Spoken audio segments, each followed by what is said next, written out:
जय गुरुदेव। और दोस्तों, मेरे चैनल सिद्ध सावर मंत्र में आपका एक बार फिर से हार्दिक स्वागत है। और देखिए, आज मैं आपके सामने जो वीडियो के माध्यम से जिस टॉपिक पर बात करने वाला हूँ, वो टॉपिक बहुत ही गंभीर विषय है। क्या ऐसा होता है कि अगर कोई व्यक्ति मरते वक्त जिस प्रभु का या जिस भी अपने इष्ट का नाम लेता है तो वो उन्हीं की शरण में चला जाता है? देखिए, इस टॉपिक पर वीडियो बनाने के लिए मुझे विवश किया गया। विवश कैसे कि मेरे एक बहुत ही प्रिय शिष्य भी हैं और दोस्त भी हैं, क्योंकि वो काफ़ी रेस्पेक्ट करते हैं मेरी। लेकिन उन्होंने एक कमेंट किया एक वीडियो पर। उन्होंने लिखा कि ये गलत है भाई, मरने पर जो भाव जैसे इष्ट देव का भाव आया तो इष्ट लोक में जाता है। यदि भाव में कोई कामना रह गई तो वो कामना ही अगला जन्म लेती है। तो देखिए, मैं ये कहना चाहता हूँ कि ये बिल्कुल सरासर सही नहीं है। अब क्यों नहीं है, इस पर मैं आपको एक तथ्य देता हूँ। क्योंकि देखिए, सबसे पहले तो मैं आपसे ये रिक्वेस्ट करूँगा कि वीडियो को आप पूरी देखना, बीच में मत छोड़ना, क्योंकि जानकारी बहुत महत्वपूर्ण है। तो इस कमेंट में इन्होंने कहा है कि जो मरते टाइम जो व्यक्ति अपने इष्ट का ध्यान करता है वो उसी के लोक में चला जाता है। अगर उसकी कोई कामना रह गई है तो फिर वो दोबारा जन्म लेता है। तो ऐसा बिल्कुल भी नहीं है। ऐसा क्यों नहीं है? क्योंकि देखिए, इसमें कई कंडीशन होती हैं, कई रास्ते होते हैं कि आपने जो इस जन्म में पाप किए हैं, जो चल रहा है इसमें जो पाप किए हैं, उनका भोग कहाँ भोगोगे भाई? नियति जो है, जो लिख चुकी है, वो तो पूरा करना ही करना है, उसे कोई नहीं काट सकता है।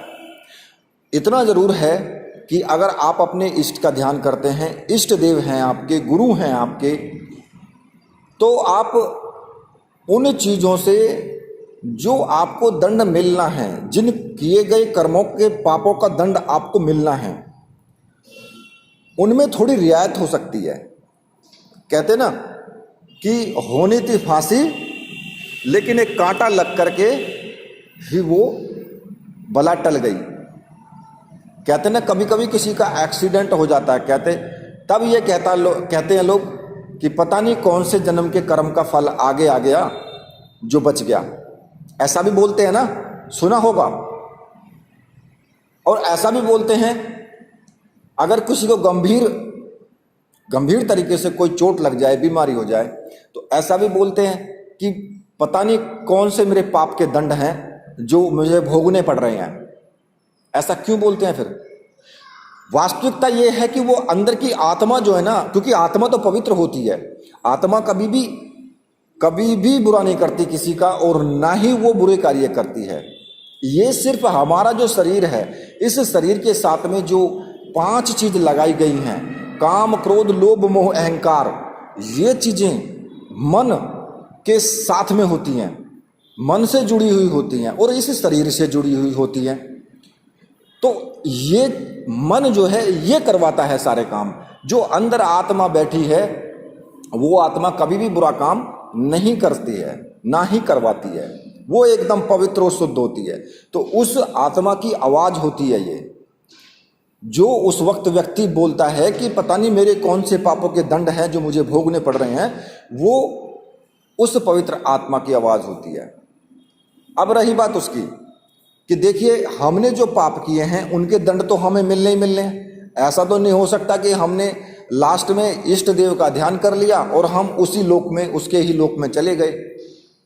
भाई, ये उनके साथ में होता है जो वास्तव में ही बहुत ही ज़्यादा अपने आप को साध लेते हैं, अपने सभी मतलब ये जैसे कि काम, क्रोध, लोभ, मोह, अहंकार है, इन पांचों चीजों को अपनी मुट्ठी में कर करके इनको दबा देते हैं पूर्ण रूप से।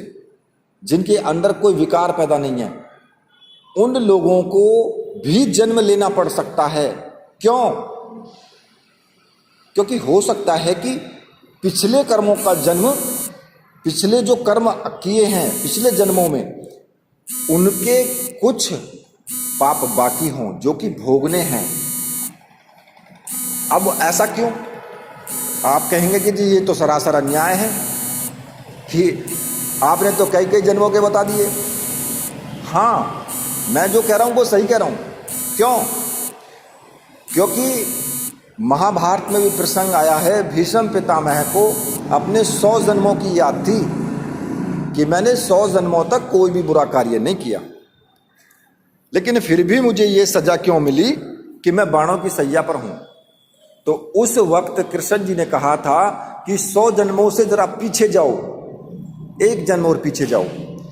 तो उस जन्म में क्या किया था कि ये राजकुमार थे उस जन्म में भी, और इन्होंने एक सर्प पड़ा हुआ था रास्ते में, तो बाण से उसको उछाल करके और झाड़ियों पर फेंक दिया, और वो कांटे की कटीली झाड़ियां थी, और वो सर्प के पूरे शरीर में कांटे बिंध गए, कांटे लग गए, और वो सर्प तड़प तड़प करके 20-21 दिन जो भी, मतलब 10-12 दिन जो भी रहा, तड़प तड़प करके वो मर गया। तो उस कर्म का जो दंड मिलना था वो आपको अब मिला है। और 100 जन्मों तक क्यों नहीं मिला ये कर्म का दंड? 100 जन्मों तक इसलिए नहीं मिला कि तुमने कभी अधर्म का साथ ही नहीं दिया। अधर्म का साथ तो तुमने अब दिया है, तो इसलिए वो दंड जो तुम्हें मिलना था वो अब मिला है। तो इसीलिए जो भी व्यक्ति पाप कर्म करता है उसको बहुत जल्दी दंड मिलते हैं। ठीक है। अब बात आती है कि इष्ट देव, तो ऐसा नहीं है कि भाई अगर हमारी कामना ये रह गई है, हमारी कामना के आधार पर मिलता, तो हमारी मरते टाइम बहुत लोगों की तो यही कामना होती है कि वो भगवान को याद करते तो वो तो स्वर्ग में चले जाएंगे, फिर उनके पापों का दंड कौन भुगतेगा। अब बात आती है कि हमारे अंदर वो भाव आए, लेकिन भाई साहब वो भाव या इष्ट देव का ध्यान अगर हमारे पाप कर्म बाकी हैं तो फिर वो आ ही नहीं सकता है, वो भाव ही नहीं आएगा मरते टाइम, क्योंकि विधि के विधान को कोई नहीं रोक सकता है। उस वक्त आप भूल जाएंगे सब कुछ, सिर्फ आपको वही कामनाएं ध्यान रहेंगी, इष्ट को भूल जाएंगे। उस वक्त सिर्फ आपको वही कामना ध्यान रहेगी जहां आपको जन्म मिलना है। क्यों? क्योंकि आपने देखा होगा कि कई बार लोग ये कहते हैं कि यार ये फलाना व्यक्ति अभी तो गया था और यार देखो वहां जाकर के एक्सीडेंट हो गया और मर गया। तो बहुत से लोग पता क्या कहते हैं, अरे यार इसको मौत खींच लाई यहां पर, इसकी मृत्यु ही यहां होनी थी, लिखी यहां थी भगवान ने इसकी मृत्यु, तभी तो ये चला आया यहां पर। अब क्यों चला आया भैया? वो तो घर भी मर सकता था, लेकिन मृत्यु तो वहीं लिखी थी। तो जो नियति है ना, जो परमात्मा की लीला है, वो उठा करके ले गई वहीं पे कि मृत्यु तो वहां लिखी है, तू यहां कैसे बैठा है, तो उठ करके चला गया। तो अपने आप व्यक्ति के मन को अपने आप मोड़ देती है ये नियति, ये परमात्मा की लीला, ये अपने आप मोड़ देती है। कहते ना कि कर्म तो प्रधान है, कर्म तो प्रधान है। भगवान श्री कृष्ण ने कहा है कि कर्म प्रधान है, लेकिन कर्म के साथ साथ जो हमारा भाग्य है, जो हमारे लेख हैं, वो भी तभी चलेंगे जब कर्म उसके अनुसार होगा। और कर्म भी दोनों एक दूसरे के पूरक हैं, कर्म और जो हमारा भाग्य है, जो हमारे भाग्य में लिखा है, जो हमारे पाप कर्म हैं उनकी सजा हमको मिलनी है, तो कर्म भी हम वैसा ही करेंगे, उसी के अनुसार फिर हमें वो दंड मिलेंगे। और जब हम कर्म अच्छा करेंगे तो फिर हमें हमारे वो दंड कम तो हो सकते हैं, लेकिन खत्म नहीं हो सकते, बिल्कुल भी मिलने तो हैं। तो इसलिए मैंने इस वीडियो में पूरा समाधान आपको बता दिया है कि अगर आप इष्ट देव का ध्यान करते हो, वो तो आपके मरते टाइम अगर आप करते हो, पहली बात तो कर ही नहीं पाओगे, क्योंकि जब आपके कर्म बुरे होंगे ना, इष्ट देव तो उनके भी हैं। जो लोग रात दिन मारण मोहन वशीकरण उच्चाटन कर रहे हैं, इष्ट देव तो उनके भी हैं, तो फिर तो उनको भी स्वर्ग मिल जाएगा। जो वो यहाँ पाप कर रहे हैं कि किसी को तंत्र शक्ति के द्वारा मार देना, किसी का द्वेषण करा देना, किसी का उच्चाटन करा देना है, तो फिर वो लोग तो वो भी स्वर्ग में चले जाएंगे, वो भी उसी अपने इष्ट देव को प्राप्त होंगे। मान लिया कि वो हनुमान जी के उनके इष्ट हैं, या माता काली उनकी इष्ट है, या शिव उनके इष्ट हैं, तो मरते टाइम अगर उन्होंने नाम ले लिया, नाम तो लेंगे ही लेंगे जब उनकी पूजा कर रहे हैं, तो वो भी जो है मतलब चले जाएंगे उसी के लोक में। लेकिन भाई ऐसा होगा नहीं।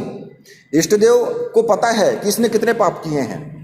वो इष्ट जो होगा वो आपके मन में उस बात को आने ही नहीं देगा। उस वक्त आपको भ्रमित कर दिया जाएगा, भ्रमित हो जाओगे उस वक्त।